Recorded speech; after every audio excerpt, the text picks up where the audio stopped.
Thank you, guys. Richard and Alan both hit on a lot of my points. I want to apologize. My phone went off in the middle of Richard's because I actually work in the field as a community health navigator, so deal with a lot of urgent issues. I come here as I work part-time for community as a community health navigator with George Mason University in a research-driven study, but I'm here as a family member and as a community outreach worker.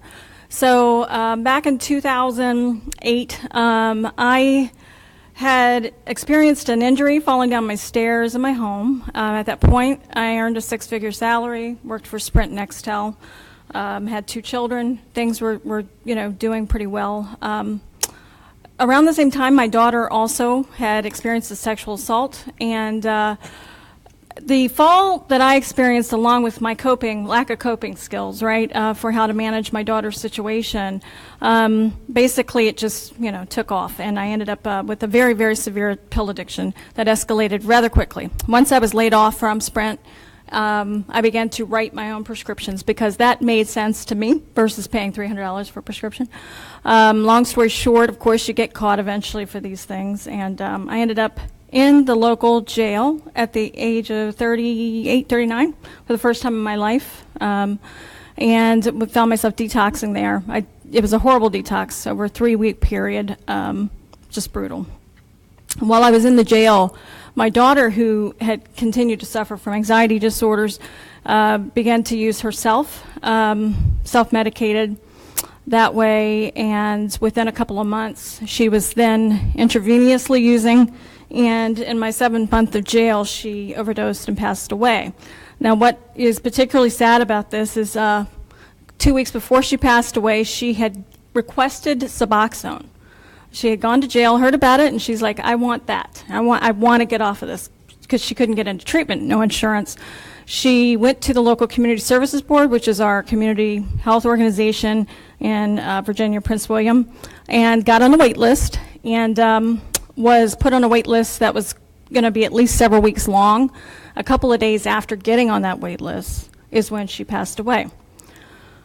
I was asked to participate with a documentary through the FBI and DEA, which is Chasing the Dragon. I don't know if any of you have heard of it. And initially, after that documentary, I didn't really do a whole lot with any kind of community work. I wasn't ready.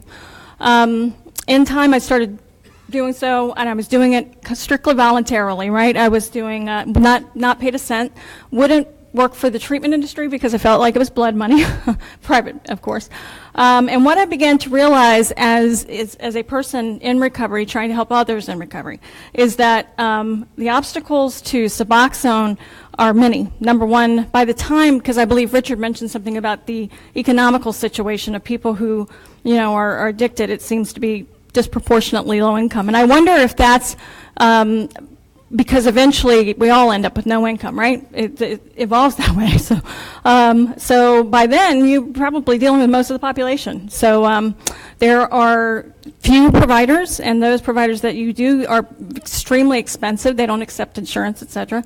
What I'm finding in as a community health navigator is that we are still on wait list. And when we even have Medicaid, we still have to deal with the, prior authorization issues. And the thing is, and I just drive this home to them all the time in my community, and I'm kind of known as the firecracker, but I have an unusual passion about it because I'm tired of seeing people die, is that the very next time they use could be their last. So when they go in requesting Suboxone, that need needs to be met immediately. We have a very small window. They go out, they're put on a wait list, they're in withdrawal, they're going to use, and then they die. And that's what's happened with my daughter's best friend a couple of months ago. Hadn't used. Last couple of years she began to use, and she died of an overdose within days of being released from the jail. So we've lost a number of people now. And to the point of, the recovery community, I find that the stigma is particularly high there because the idea is that there are actually people that are abusing Suboxone, and that's why it's so very important for us to have the recovery supports and all of the other parts of that, which is the counseling, the peer-driven recovery supports, which is going to be there long after everything else is done. It's almost like we need the football thrown to us because we, as the health providers, that's sort of your support there for us, because treatment is ongoing, for the rest of our lives. So it's important to, to make sure that we recognize that, whether it's the jail or police or whomever, they're concerned about diversion.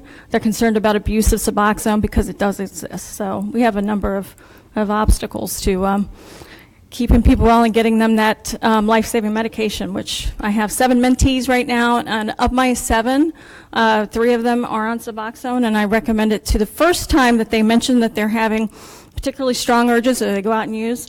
I recommend that they get on it. It's not ideal, but we're dealing with realistic right now, not ideal. Ideal, we'll get down the line, right, once we have time, and we've been able to keep them alive. So that's all. Thank you.